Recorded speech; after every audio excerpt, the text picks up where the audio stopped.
ഞാൻ അങ്ങനെ കമ്പനി ഉപേക്ഷിച്ചു പോകുന്നു നിനക്ക് തോന്നുന്നുണ്ടോ? അടുത്ത മാസം മുതൽ ഞാൻ നിങ്ങൾക്ക് ശമ്പളം കൂട്ടിത്തരാം, കൂടാതെ ലാഭത്തിന്റെ വിഹിതവും. ഹേയ്, അതിന്റെ ഒന്നും ആവശ്യമില്ല. ആവശ്യമായി വരുമ്പോ ഞാൻ ചോദിക്കാം.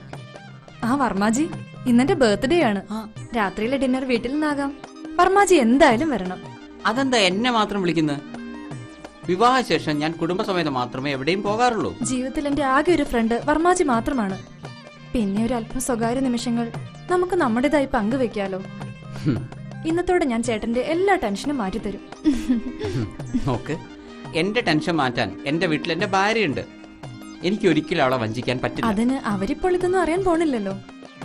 നോക്ക് സ്നേഹ, നിങ്ങൾ എന്റെ കമ്പനിയുടെ ഓണറാണ്. ഒരിക്കലും ആ സ്റ്റാൻഡ് വിട്ട് സംസാരിക്കരുത്. ഓക്കെ, എന്നാൽ പിന്നെ വർമാജി ഭാര്യയും മകളുമായി എന്റെ വീട്ടിലേക്ക് വരണം.